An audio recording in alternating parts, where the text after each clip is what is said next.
Hello friends, today we are looking at solving absolute value when you have extraneous solutions. So extraneous means that there's a solution that doesn't make sense. It is extra. And we throw it out because it does not make the original equation true. And let's check example 1 and see if we have an extraneous solution. 3x minus 4 equals x, and 3x minus 4 equals negative x. Remove through inverse operations, and we have negative 4 equals a negative 2x. Divide by our negative 2, and we have that 2 equals x. Okay, well that makes sense because if I put a 2 here, whatever is in here is going to be positive. I can check it. 3 times 2 minus 4 equals 2. 6 minus 4 equals 2. 2 equals 2, and that does work. So this is one solution. All right, so let's try this one. Get all of my variables on one side. So I have negative 4 equals a negative 4x divided by 4, negative 4. 1 equals x.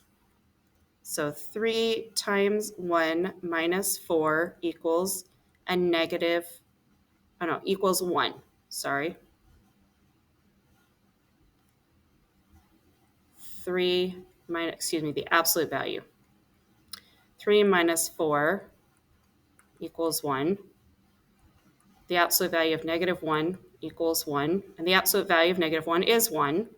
So that is also a solution. So if I graph this, here's 0, here's 1, here's 2, and there it is. All right, so now let's look at example 2. In example 2, we have the absolute value of 3h plus 1 equals 7h.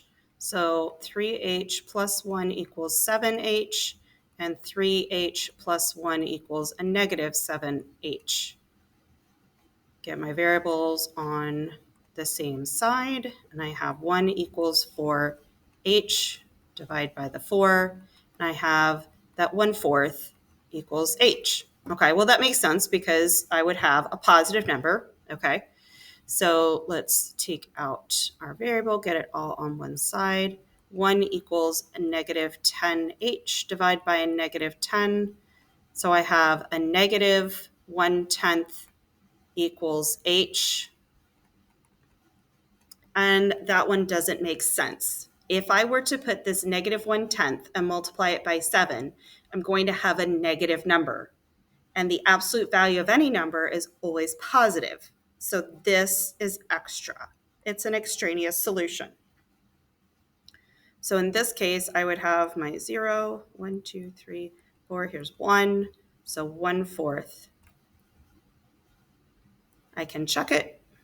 The absolute value of 3 times a 4th plus 1 is equal to 7 times 1/4. So 3 times a 4th would be 3/4 plus 1 equals 7 times a 4th would be 7/4.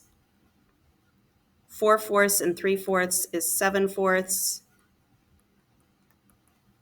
And the absolute value of 7/4 is 7/4. So that does check out. If I were to put this negative 1/10 in the original equation, absolute value of 3h plus 1 equals 7h, and I have the absolute value of 3 times a negative 1/10 plus 1 equals 7 times a negative 1/10. Already you can see this doesn't work because 7 times a negative 1/10 is negative 7/10, and the absolute value of any number is always positive. So this is an extraneous solution. Let's take a look at example 3. We have the absolute value of 2x plus 12 equals 4x. So 2x plus 12 equals 4x.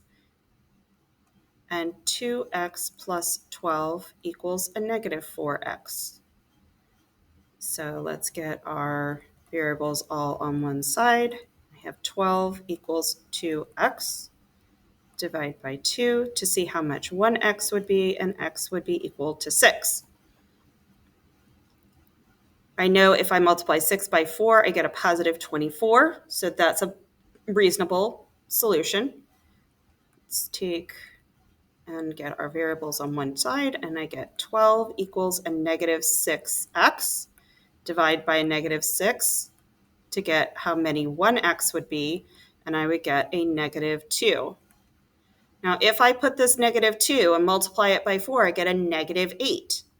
The absolute value of any number is positive, so that is an unreasonable solution. It is extraneous.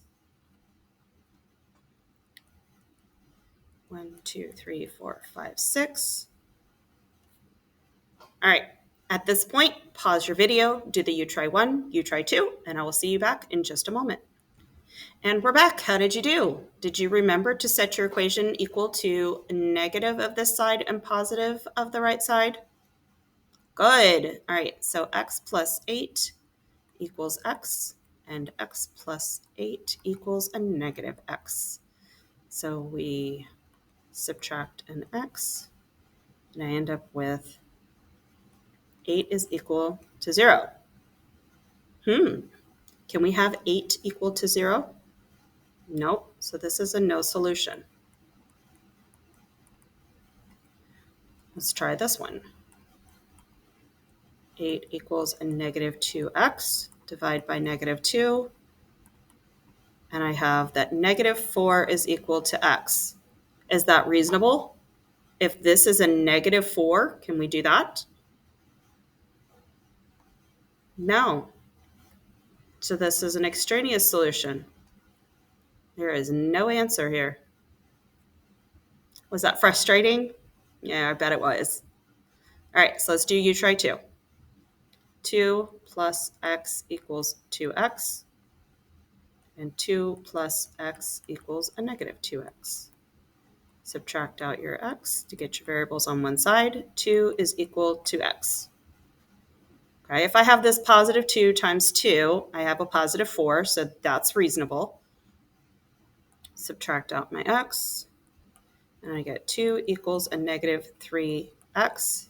Divide by negative 3, and I end up with negative 2/3 equals x. If I have negative 2/3 and I multiply it by a positive number, is that going to be positive? You're right, it's not. So this is an extraneous solution. In which case, here's my 0, 1, 2, and there's my graph. All right, go ahead and finish the questions for the rest of your homework, and I will see you in class tomorrow. Be sure to ask questions if you're not understanding. Have a great day.